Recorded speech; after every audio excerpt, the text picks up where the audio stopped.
주를 찬양해 나의 마음 다해 찬양 가운데 임하시는 주 우리 마음 다해 주를 높일 때 기쁨 내 안에 흘러넘치네 주를 찬양해 주를 찬양해 나의 마음 다해 찬양 가운데 임하시는 주 우리 마음 다해 주를 높일 때 기쁨 내 안에 흘러넘치네 감사의 노래 주께 내게 새일 행하시네 주님의 은혜 크신 사랑 찬양하네 주님을 경배할 때 주를 더욱 알기 원해 거룩하신 주 전능하신 하나님 우리 처음부터 한 번 더 고백합시다 주를 찬양해 나의 맘 다해 찬양 가운데 임하시는 주 우리 맘 다해 주를 높일 때 기쁨 내 안에 흘러넘치네 한 번 더 고백할까요? 주를 찬양해 나의 맘 다해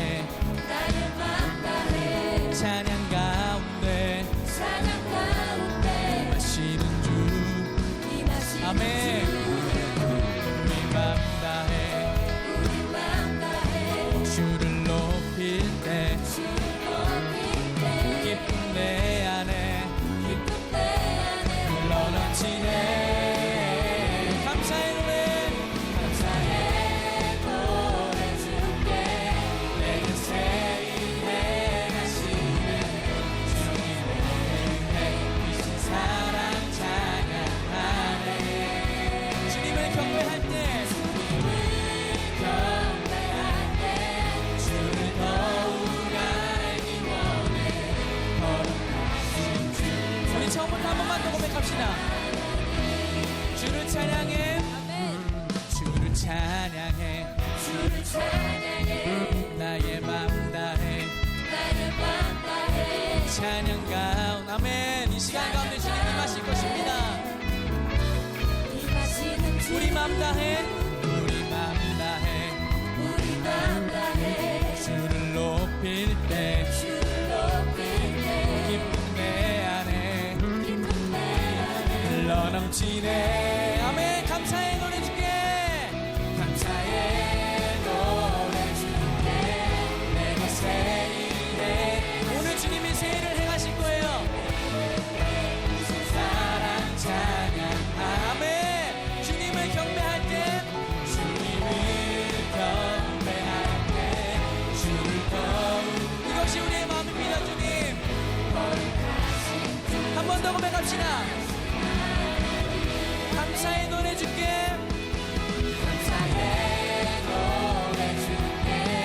내게 새일 행하시네 주님의 은혜 크신 사랑 찬양하네 주님을 경배할 때 주를 더욱 알기 원해 거룩하신 주 전능하신 하나님 주를 갈망하는 것 주를 예배하는 것 주를 기뻐하는 것 신령과 진정으로 아멘 주를 갈망하는 것 주를 갈망하는 것 주를 예배하는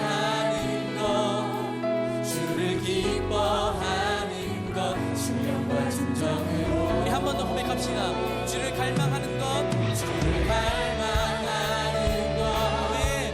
주를 예배하는 것, 주를 기뻐하는 것, 신령과 진정으로.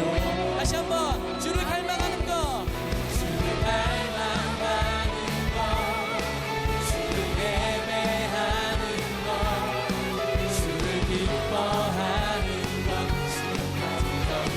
신령과 진정으로, 신령과 진정으로. 네, 감사의 노래 주게, 감사의 노래 주게, 내 곁에 일해 주시네, 주님의 사랑 찬양하네. 주님을 경배할 때, 주님을 경배할 때, 주를 더욱 알기 원해. 거룩하신 주. 한 번 더 고백합시다. 감사의 노래 주게, 날 주님.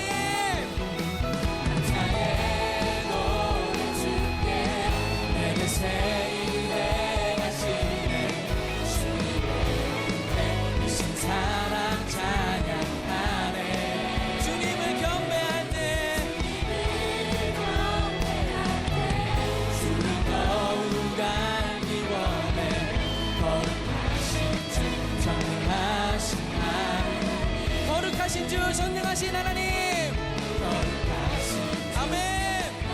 다시 한번, 거룩하신 주, 전능하신, 거룩하신 주, 전능하신 하나님, 아멘. 우리 안에 주님께서 새 일을 행하실 것입니다. 할렐루야.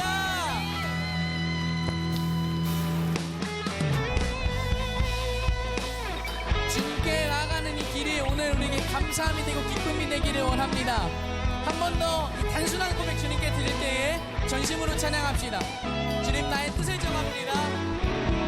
여호와를 즐거이 불러, 여호와를 즐거이 불러, 기쁨으로 주께 나아가리.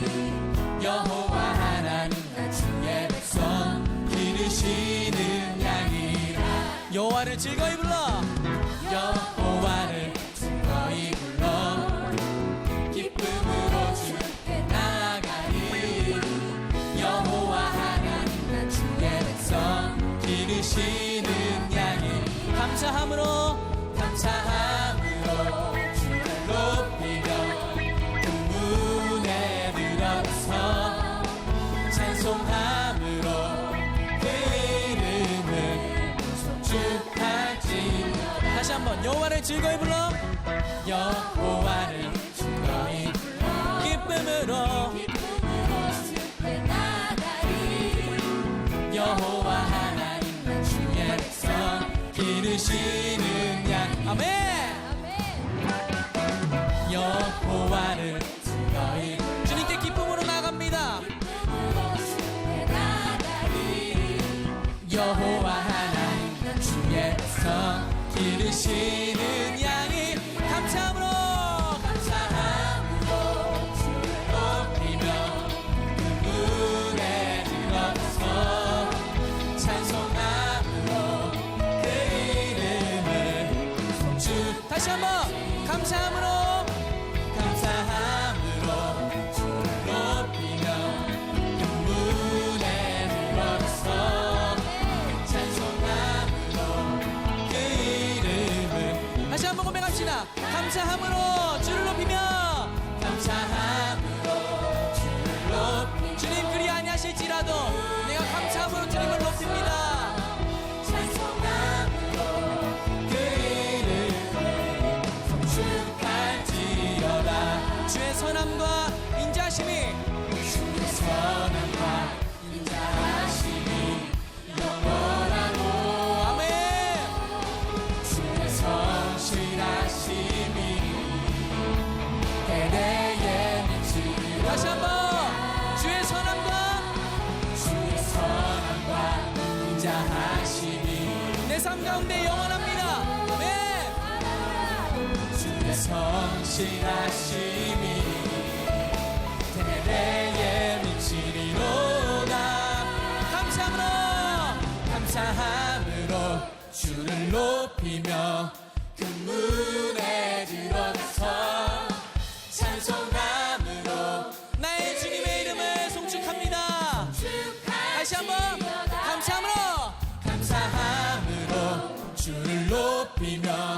그 문에 들어가서 찬송함으로 그 이름을 송축할지. 아멘.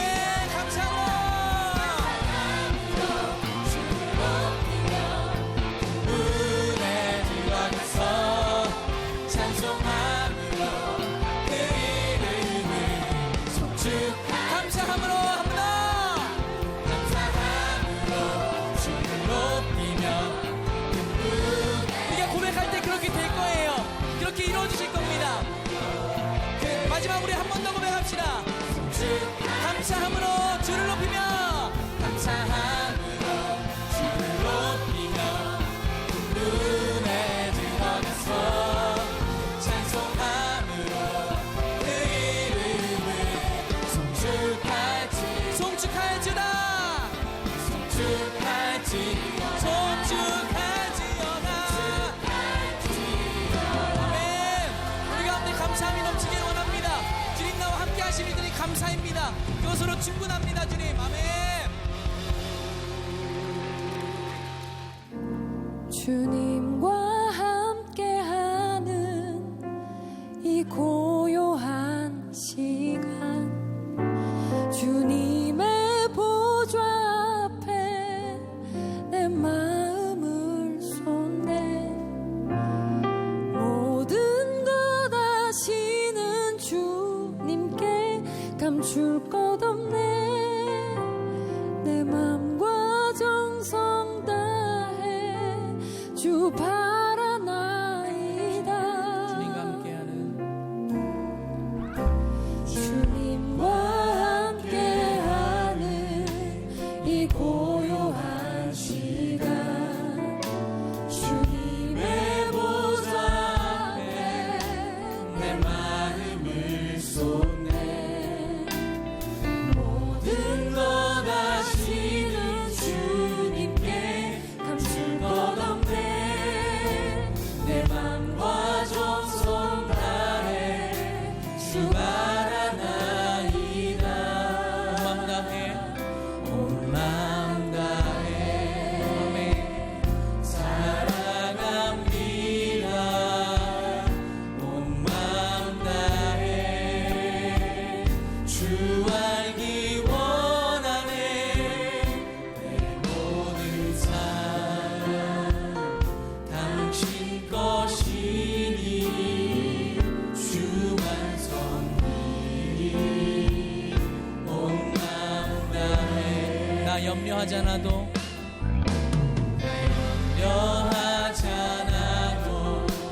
내 쓸 것 아시니. 나 오직 주의 얼굴 구하게 하소서. 아멘 아멘. 다 이해할 수 없을 때라도 감사하며 날마다 순종하며 주 따르. 우리 한 번 더 고백합시다. 나 염려하지 않아도 염려하지 않아도. 고백할 때 그렇게 될 거예요. 그렇게 우리 삶에 이루실 것입니다. 주님, 내가 주의 얼굴만을 구합니다. 이해할 수 없을 때라도 감사하며 날마다 순종하며 주 따르오리다.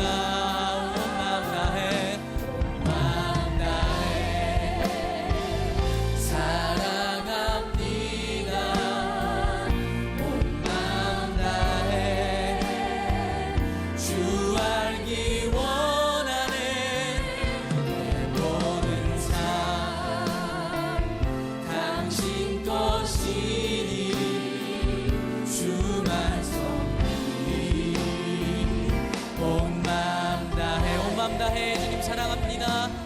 마음 다해 사랑합니다.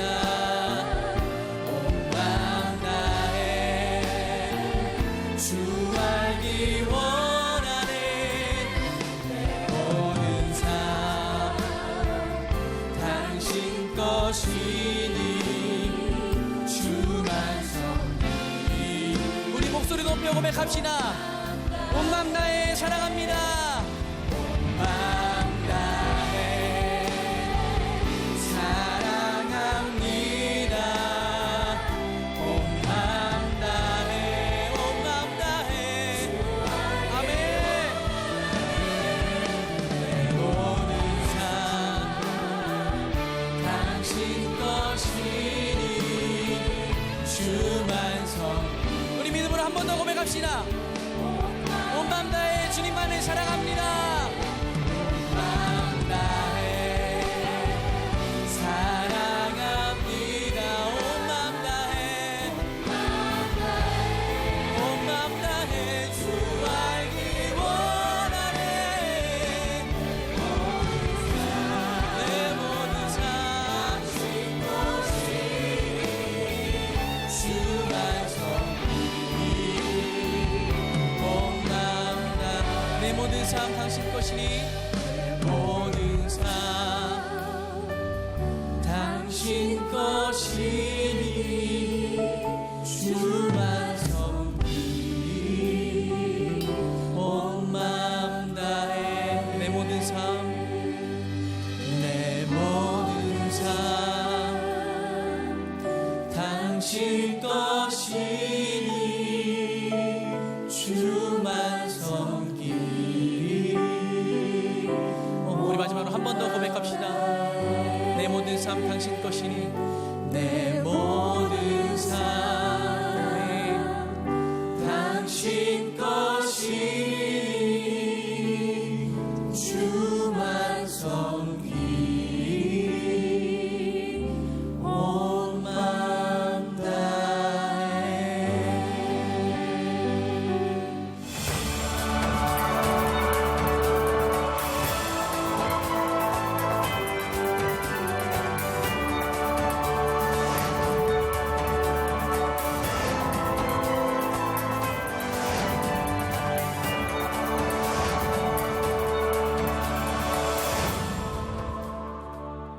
계속해서 성령에 대한 말씀을 여러분들과 나누고 있고, 오늘 그 네 번째 시간 말씀의 제목이 성령님과 친해지려면.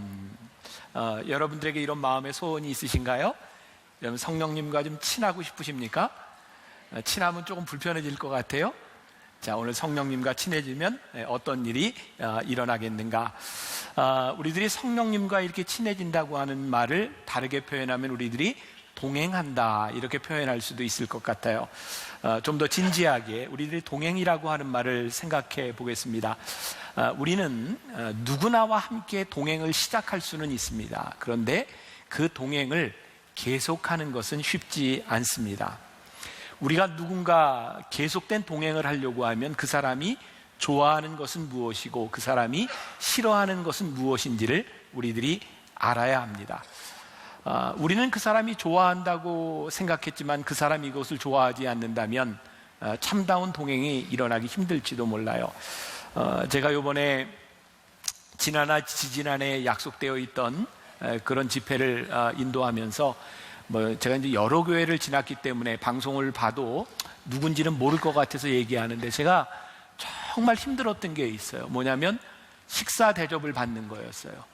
하루에 3끼 꼬박꼬박 아침 먹으러 가서 오고 가는 시간, 들어오면 점심 먹으러 또 오고 가는 시간, 저녁 먹고 오고 가는 시간. 저는 제가 할 일도 있는데 거기서는 저를 위해서 최고로 식사 준비를 해놨어요.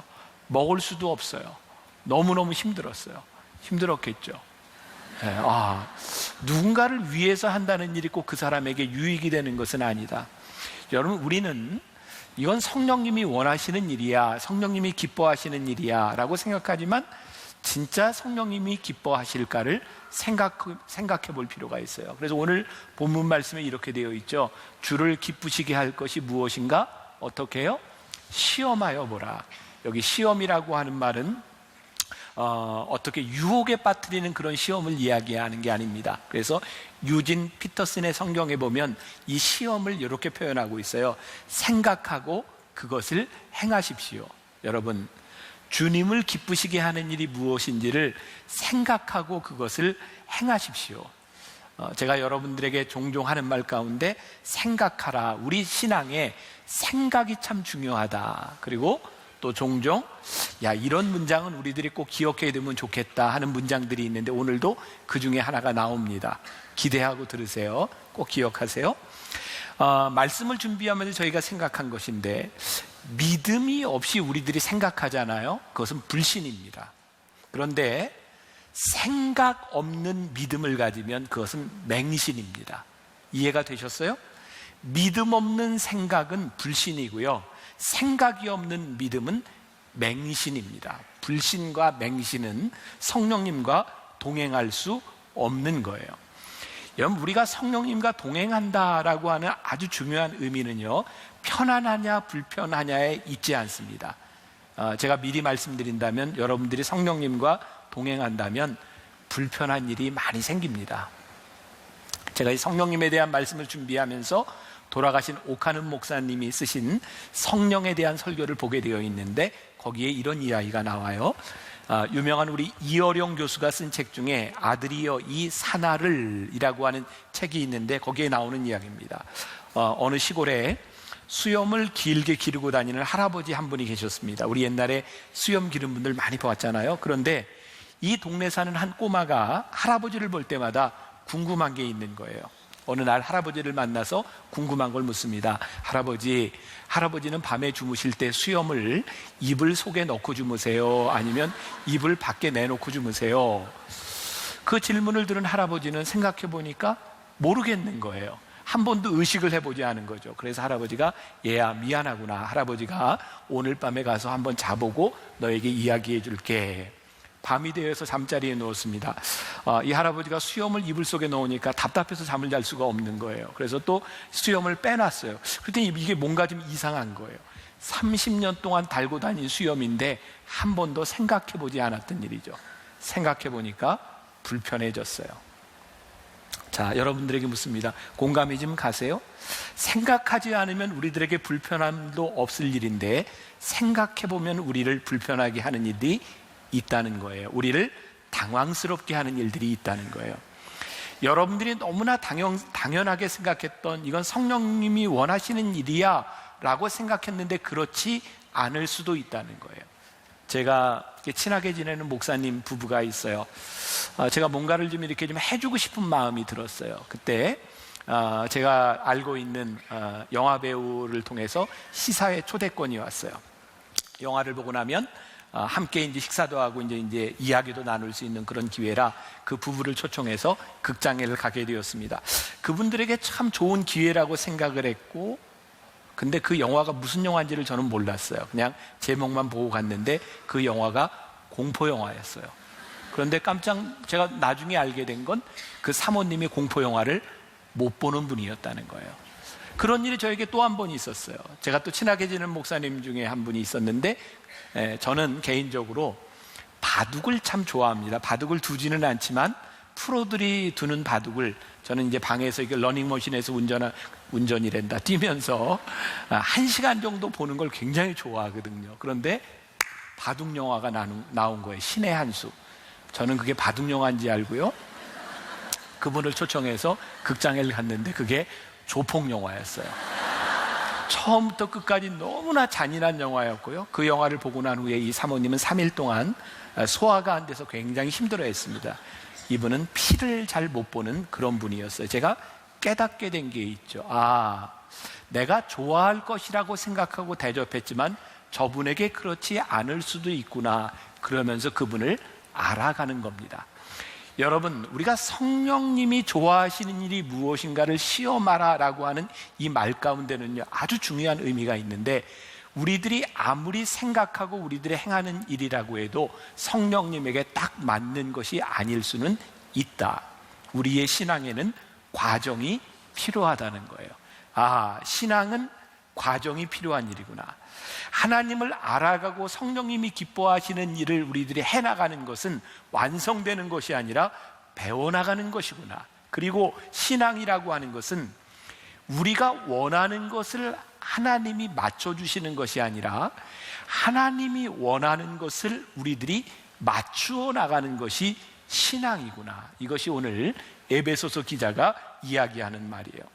여러분, 하나님이 원하시는 일은 우리의 삶에 실수가 없는 일이다라는 믿음이 우리들에게 생길 때 우리는 하나님이 원하시는 일에 전적으로 뛰어들 수 있어요. 그런데 이 믿음이 없다면 우리는 하나님의 일을 해야 된다고 하는 자신감도 상실할지 몰라요. 여러분, 미신과 진정한 신앙의 차이는 바로 여기에 있다고 생각해요.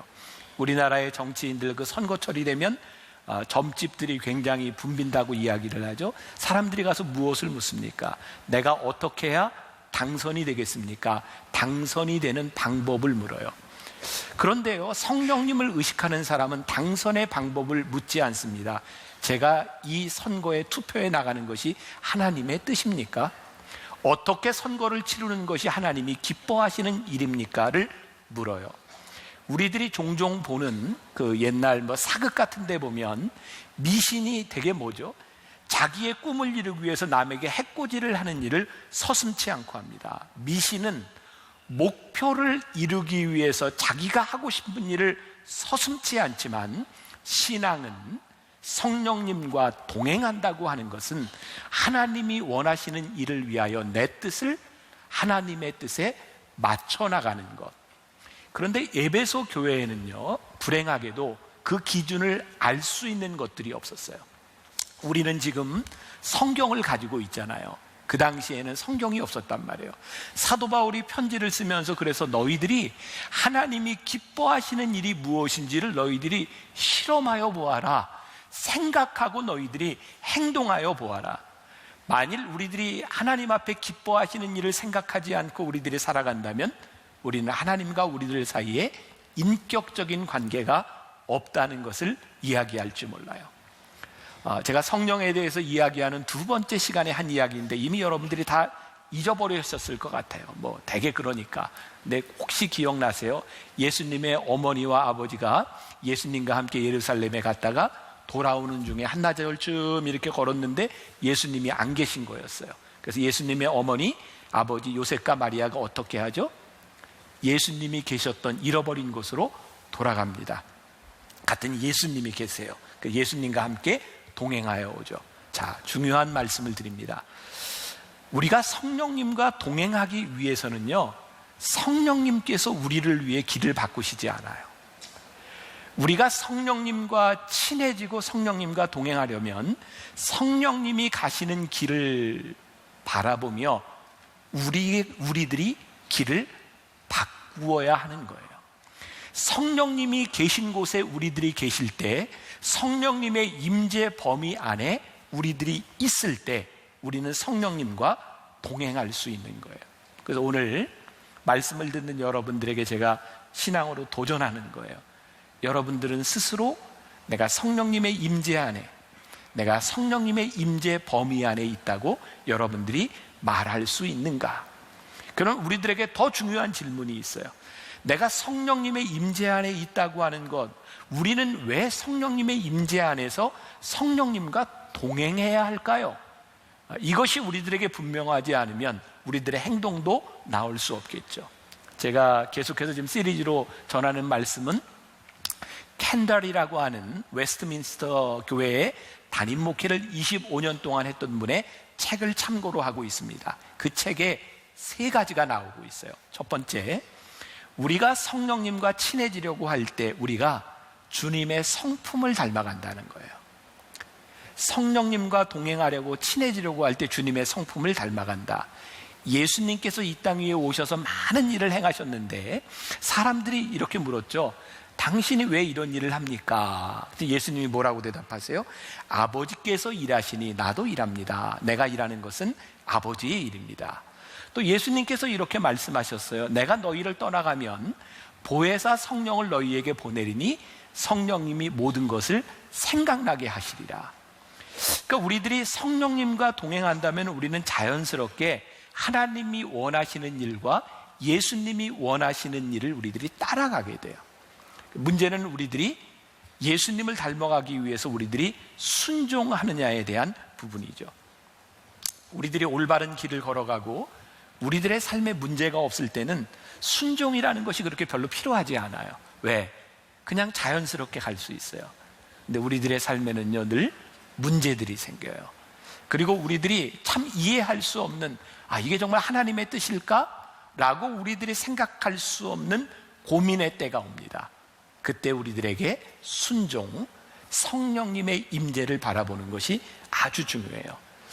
아마 대부분의 남자들이 그럴 것 같아요. 저도 그랬고, 요즘은 내비게이션이 있어서 우리들이 이렇게 탁 주소를 놓고 이렇게 가지만, 예전에 내비게이션이 없을 때는 지도를 보거나 혹은 부부가 같이 가면 옆에 있는 아내가 이렇게 운전할 때 뭐라고 이야기를 하죠. 그 길 아니라니까. 모르면 좀 묻고 가지. 그럼 되게 남자들의 반응이 어떻죠? 괜찮아, 그냥 믿어봐. 그리고 이렇게 가다가 헤매죠. 근데 남자들은요, 잘 물어보지 않습니다. 제가 그래요. 여러분은 안 그런 것 같고. 그래서 가다 보면 이렇게 헤매다가 가요. 그런데 시간이 좀 걸리는 거예요. 남자들은 참 이상한 자존심 같은 게 있어요. 남에게 뭐하러 물어봐. 근데 만약에 이런 길에 대한 문제라면 조금 헤매다 다시 돌아오겠지만, 우리 인생의 중요한 순간의 문제라면 묻는 것이 참 중요하지 않을까. 여러분, 성경에 보면요, 하나님께 묻지 않았기 때문에 오랜 시간을 돌아온 사람들이 있어요. 참 아까운 거죠. 우리가 성령님과 동행한다면 우리의 인생이 잘 보이지 않을 때, 무엇이 옳은지 알지 못할 때 어디로 가야 되는지 우리의 인생을 보아야 하지 않겠습니까? 그런데 우리들에게는 성경도 주어져 있고, 우리들이 성령의 임재 가운데 거하기를 소원하는 마음이 있을 때 우리들에게 그 길을 가르쳐 주시겠다고 우리들에게 말씀하고 있는 거죠. 혹시 우리가 하나님의 뜻대로 살아간다고 하면서 내가 하나님을 영화롭게 하는 목적이 있다고 생각하면서 우리는 묻지 않아도 돼 라고 자신한다면, 어쩌면 우리들이 교만하거나 혹은 자신의 의에 빠져 있을 가능성도 있어요. 여러분, 우리들이 끊임없이 물어야 되는 거예요. 여러분, 사무엘하 6장, 제가 지금 하는 이야기를 듣고 이해가 잘 안 되는 분들은 오늘 가서 사무엘하 6장을 한번 묵상해 보세요. 다윗이 왕이 되고 난 후에 그의 마음에 소원이 있었어요. 어떤 소원이냐면 나쁜 소원이 아니에요. 그 하나님의 법궤를 잃어버렸어요.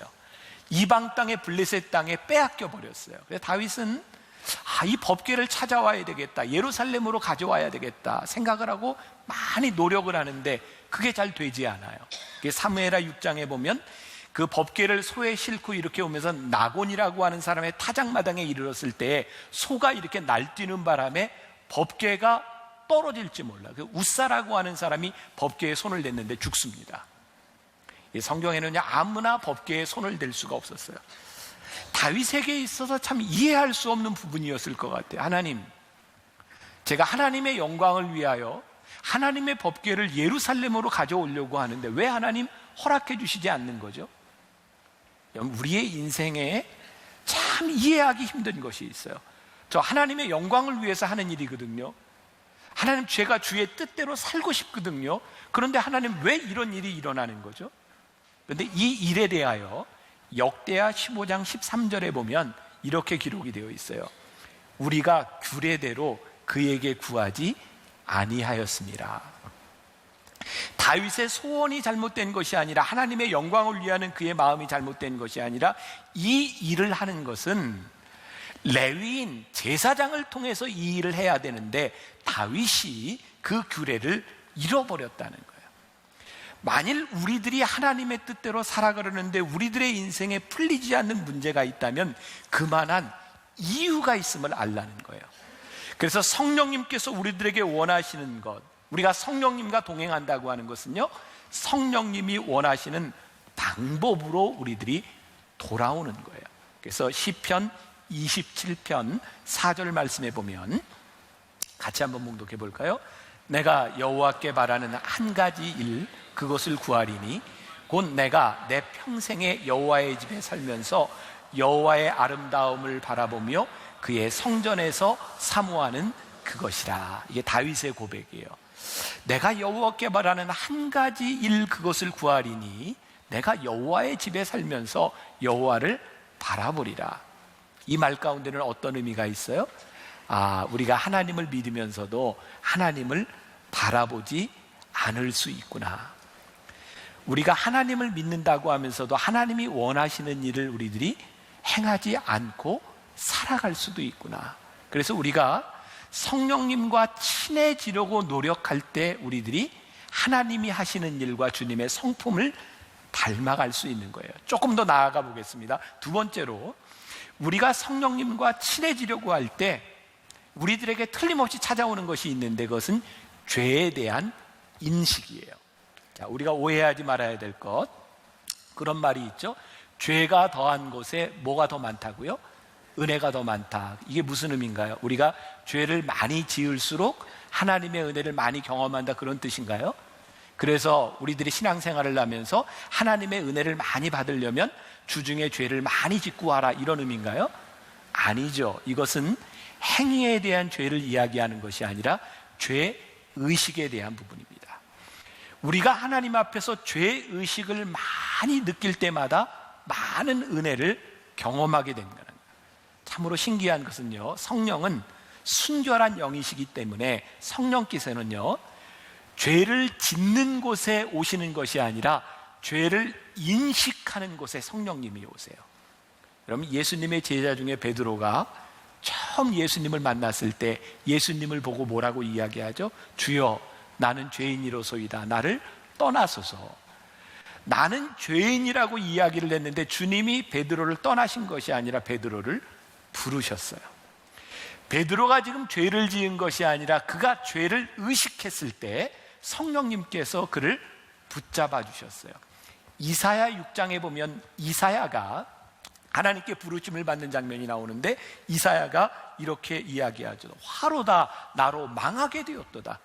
그의 죄가 얼마나 큰지 화로다 나로 망하게 되었도다 라고 이야기를 했더니, 성령님께서 그를 버리신 것이 아니라 하나님께서 숯불로 그의 입술을 찢으셔서 그를 예언자로 쓰시는 거예요. 죄에 대한 분명한 인식, 그것은 성령님과 우리들 사이의 친밀함의 장애물이 되는 것이 아니라 성령님과 우리들 사이의 통로가 돼요. 그래서 오늘 여러분들에게 제가 묻고 싶은 거죠. 저에게도 묻고 싶은 거고, 오늘 우리는 죄를 지은 행위에 대한 문제가 아니라 내가 살았던 내 삶에 대한 죄의식, 하나님 앞에 부끄러운 우리들의 모습을 우리들이 고백하고 여기에 와 있는가. 그래서 소위 말하는 경건한 그리스도인, 도덕적인 그리스도인들이 성령님과 친밀해지기가 참 어려워요. 도덕적인 그리스도인, 경건한 그리스도인들이 어떤 사람들인가요? 주로 이렇게 말하는 거죠. 저는 하나님을 믿기 때문에 이런 일은 안 합니다. 저 술 안 먹어요. 담배 안 펴요. 저는 오락도 하지 않습니다. 도박도 하지 않습니다. 저는 하나님을 믿기 때문에 사치하지 않습니다. 세상의 유행을 따라가지 않습니다. 나는 이렇게 살아가는 의로운 사람입니다. 분명히 죄를 짓지 않는데 의로운데 성령님이 그런 사람과 동행하기가 참 힘들다는 거예요. 성령님은 우리들에게 내가 무슨 죄를 지었느냐 이것을 물으시는 것보다 내가 무엇 때문에 불편하냐를 물으시지 않을까. 우리들이 이런 죄를 짓지 않고 오늘 우리들이 예배당에 왔는데 예배를 드리는데, 내가 예배를 드리는 내가 거룩한 제가 되기 위해서 내가 했던 행동으로 인하여 누군가가 불편해요. 여러분들이 좋은 자리를 차지하고 여러분들이 편안하게 예배를 드리기 위해서 누군가가 불편해요. 내가 거룩하게 예배드리는 내 의로움을 드러내기 위하여 누군가의 불의함을 드러냈어요. 그때 우리들에게 와지는 마음이 있는 거죠. 불편해요. 그때 우리는 분명하게 깨닫습니다. 아하, 지금 내 속에 있는 이것, 내가 행위로 지은 죄 때문이 아니라 내가 성령님을 근심하게 하고 있구나. 그러면 성경은 우리들에게 죄를, 우리들이 어떤 행동을 했느냐 안 했느냐의 기준이 아니라 성령님을 근심하게 했느냐 하지 않았느냐가 죄라고 우리들에게 말씀하고 있어요. 그래서 오늘 우리들이 지금 분명히 느끼고 있는 마음에 불편함이 있다면, 성령님께서 내 안에서 불편하시다고 느끼고 있고 내 안에 평안함이 사라져 있다면 성령님이 우리와 함께 하시지 않는다는 증거입니다. 여러분, 오늘 마음이 성령님 앞에서 편안하십니까? 불편하십니까? 그리고 그것을 점검해야 된다는 거예요. 이 점검, 우리들이 시험해 본다고 하는 것은 우리들이 성령님 앞에서 민감해진다는 의미이기도 합니다. 참 무서운 이야기인데, 그리스도 안에서의 평안함, 성령님의 평안함은 절대로 우리들 속에 있는 불편한 죄와 양립하지 못합니다. 문제는 언제부터인가 불편했던 우리의 마음조차도 무감각하게 되어버렸다면 성령님이 우리를 떠나신 거예요. 오늘 여러분들이 불편함을 느낀다면 여러분들은 아직 성령님의 임재 가운데 있다는 이야기고, 우리들이 그 성령님의 불편함에 대하여 민감하게 반응한다면 성령님과 동행할 수 있다는 증거이기도 합니다. 조금 더 나아가 세 번째로, 우리가 성령님과 친해지고자 할 때 우리의 마음속에는 더 큰 기름 부음의 갈망이 생긴다는 거예요. 우리가 착각하는 거 있어요. 성령의 기름 부음을 원하는 사람, 성령님 저에게 충만하게 해주세요, 성령님 저에게 기름 부어주세요. 그런데 이런 것들을 통해서 우리는 초자연적인 역사나 어떤 기적이 일어나는 걸로 생각하는데, 사실은 그것보다 더 중요한 게 있어요. 성령님에 대한 갈망은요, 그런 초자연적인 역사보다 더 중요한 것이 있는데, 내가 끊임없이 성령님과 동행하고 교제하기를 원합니다 라고 하는 갈망이 우리들에게 생기는 거예요. 제가 오늘 이제 결단할 때 부를 찬양 중에 하나인데, 나 주님의 기쁨 되기 원하네, 이 찬양 아시죠? 내 마음을 새롭게 하소서, 새 부대가 되게 하여 주사, 주님의 빛 비추게 하소서. 이따 부를 건데, 저에게 오늘 이 한 부분이요, 나 주님의 기쁨 되기 원하네. 이게 보통 고백이 아니구나. 내가 주님의 기쁨이 되기를 원합니다 라고 하는 이 고백과 내가 주님의 기쁨이 되기를 원한다고 하는 이 갈망 가운데는, 주님, 제가 주님의 기쁨이 되기 위하여 제 삶의 패턴을 바꾸겠습니다, 이런 고백이 여기에 있는 거구나. 만일 내가 주님의 기쁨이 되기를 원합니다 라고 고백하면서 내 마음속에서 어떤 일도 일어나고 있지 않다면 우리는 정말 가식적인, 립 서비스를 하고 있는 거죠. 이런 예를 들어볼까요? 누군가 우리 집에 방문을 했어요. 우리는 방문한 사람들에게 이렇게 얘기할 수 있겠죠. 잘 오셨네요, 이렇게 이야기하는 것과 정말 잘 오셨네요, 어떤 반응으로 받아들일까요? 우리가 성령님께 성령님 어서 오세요 라고 말할 수도 있고, 성령님 제 안에 들어와 주세요 라고 말할 수 있어요. 제가 미국에서 이제 공부할 때요, 제가 다니던 교회가 사는 집하고 굉장히 많이 1시간 반 정도 떨어져 있었어요. 겨울이 되면 눈이 굉장히 많이 왔고요, 눈이 오면 집을 못 갈 때가 있었어요. 밤에 도저히 그 눈길에 갈 수가 없었어요. 근데 그때 제가 이제 여러분들이 누군지 모를 테니까 제가 얘기하는데, 그분이 목사님인데요, 저에게 늘 그랬어요. 목사님, 눈이 많이 오면 우리 집에서 자요, 우리 집에서 자요. 근데 제가 한 번도 가서 자본 적이 없는데 정말 눈이 너무너무 많이 왔는데 그분이 자자 그래서 갔거든요. 제가 가고 나서요, 다시는 그 집에 안 간다고 생각을 했어요. 왜냐하면 오라 그래서 갔는데 정말 집이, 죄송해요, 너무너무 지저분했어요. 못 살아서 지저분한 것이 아니라 정리가 되어 있지 않는데, 정말 그 미국 카펫 문화잖아요.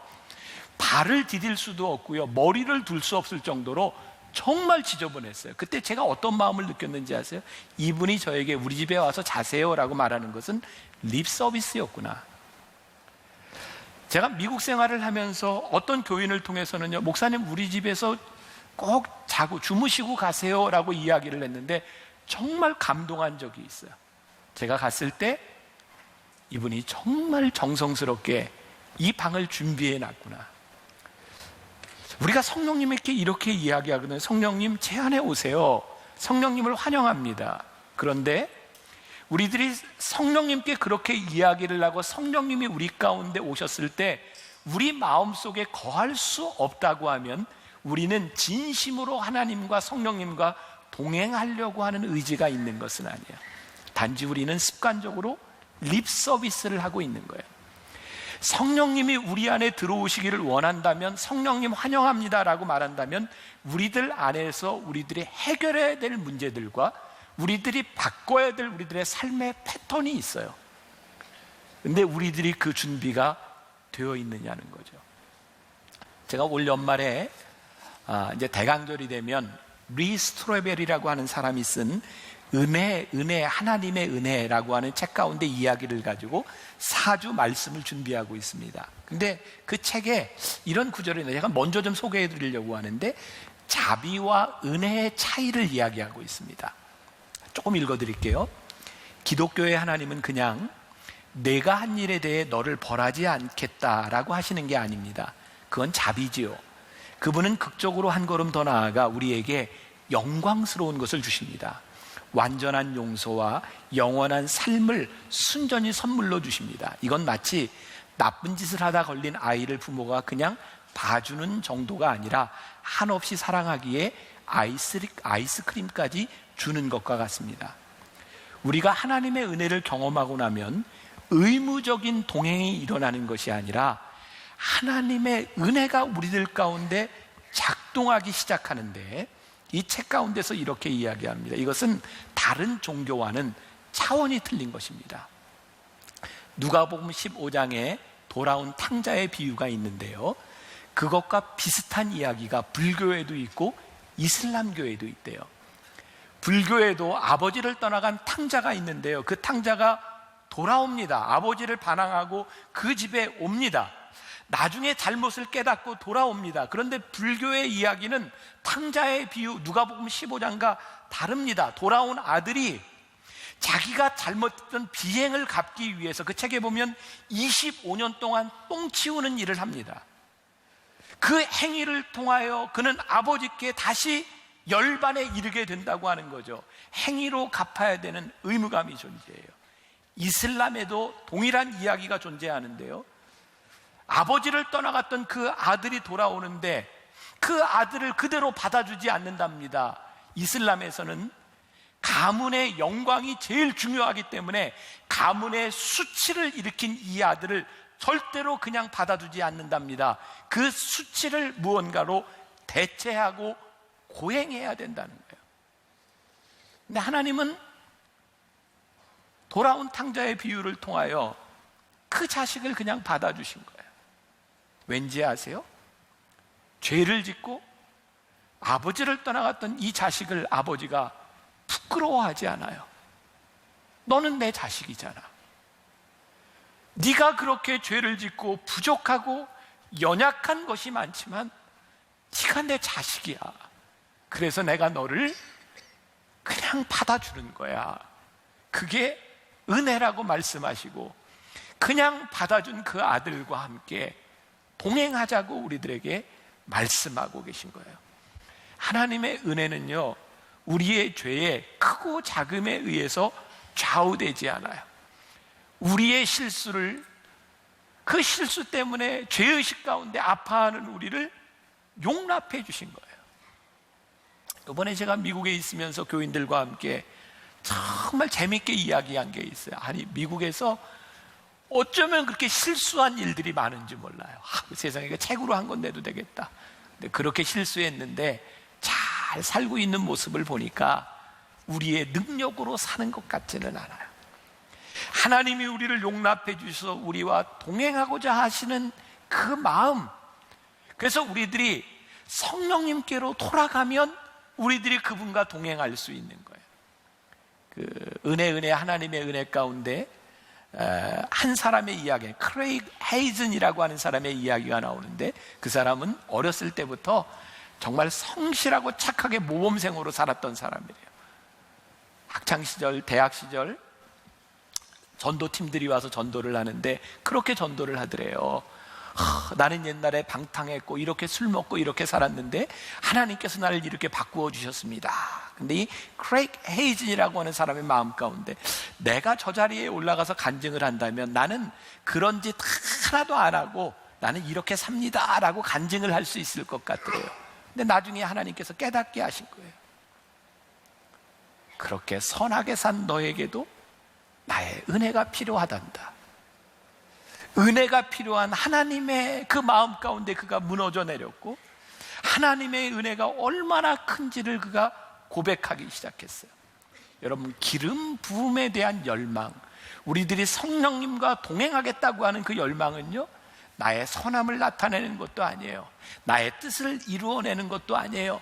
나의 업적을 자랑하는 것도 아니에요. 하나님, 나의 삶에서 하나님이 드러나기를 소원하고 하나님과 동행하기를 원합니다 라고 하는 그 마음과 함께 우리들이 성령님과 동행하는 거예요.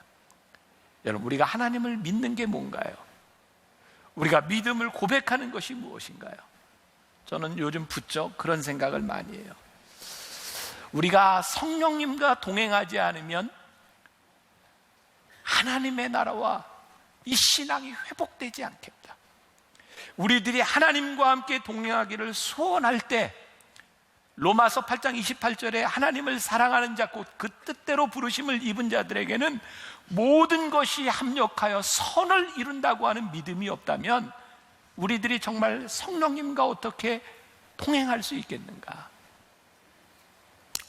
이번에 제가 집회를 인도하고 왔잖아요. 여러 군데를 인도했어요. 근데 오래된 교회였고 저희 교회는 젊은이들이 참 많은 편이지만 제가 인도했던 교회들은 연세가 많은 분들이 대부분이었어요.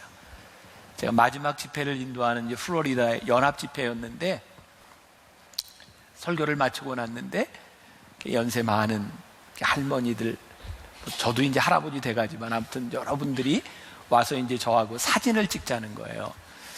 예배를 마치고 사진을 찍는데 어떤 목사님이 사람들을 이렇게 막기 시작했어요. 목사님 힘든데 그만 한꺼번에 찍어요. 그러면서 그분이 저에게 이렇게 얘기를 하더라고요. 죄송합니다. 그분 표현에 의하면 목사님 같은 스타 목사님은요, 이렇게 옆에서 누가 이렇게 로드 매니저처럼 이렇게 딱 방어를 해주지 않으면 목사님 너무너무 힘들어요. 근데 그때 제 마음에 함께 말씀을 들으며 그 할머니들, 그 오래된 분들이 왜 나와 사진을 찍고 싶을까? 그냥 제가 어떤 유명한 목사 그런 게 아니었어요. 그분들의 마음 가운데 오랫동안 갈급했던 그 말씀에 대한 추억을 담고 싶은 거였어요. 제가 그분에게 이야기했어요. 놔두세요. 괜찮습니다. 제가 끝나고 3일 동안 매일 밤마다 예배를 마치고 한 사람 한 사람 사진을 찍었어요. 그리고 제 마음속에 찾아오는 어떤 그 기쁨 같은 게 있었어요. 제가 참 힘든데요, 하나님. 마음이 참 기뻐요. 제가 이분들과 함께 사진을 찍는 이 모습을 성령님 참 기뻐하실 것 같아요. 제 마음이 너무너무 감사하고 기뻤어요. 오늘 제가 여러분들에게 그런 이제 도전을 한번 드리고 싶은데, 성령님과 동행한다고 하는 것은 어떤 대단한 일이 아닌 것 같아요. 우리가 뭐 대단한 사람이 되어서 어떤 위대한 일을 행하는 것, 그것이 성령님의 일을 하는 것 같지 않아요. 그런데 오늘 우리들에게 물으시는 것이 있는 것 같아요. 너 혹시 마음이 불편하지 않냐? 내 마음이 불편하다면 내 안에 성령님이 계시지 않은 거야. 그리고 우리가 조금 수고스러운 것 같지만 우리가 하는 일들을 성령님이 기뻐하실 것 같은 마음이 있다면 기꺼이 우리들이 수고하는 거예요. 왜? 거기에 성령님의 임재가 있기 때문이에요. 우리들 너무 거창하게 대단하게 뭔가를 생각하는 것 같은데 오늘 성령님께서 우리들에게 말씀하시는 거예요. 얘들아, 너희들이 한번 생각하고 행동해봐라. 너희들이 한번 생각해보고 행동해보아라. 무엇이 주님을 기쁘시게 하는 일인지, 그리고 주님을 기쁘시게 하는 일들이 성경에 나와 있지 않니? 근데 우리가 그거 무시하고 살아간다면 성령님이 우리를 떠나신 것이 아니라 우리가 성령님을 떠나버린 거예요. 나 주님의 기쁨 되기 원하네. 이 찬양은 정말 쉽게 할 수 있는 찬양이 아니구나. 제가 참 인상에 남는 게요, 어떤 할머니들 10여 명이 저하고 사진을 찍으면서요 다 이루고 오는 거예요. 우리 다 같이 이루고 찍읍시다. 왜 그래요? 그랬더니 목사님 설교할 때 맨날 이래요. 그래서 이루고 그러고 보니까 제가 이루고 있더라고요. 하나님께서 여러분들에게 원하시는 그 무엇이 분명히 있을 거예요. 하나님의 마음을 아프게 하지 않는, 불편하게 하지 않는 그 무엇을 위해서 나 주님의 기쁨 되기 원합니다. 우리 함께 믿음으로 고백하고 찬양합시다.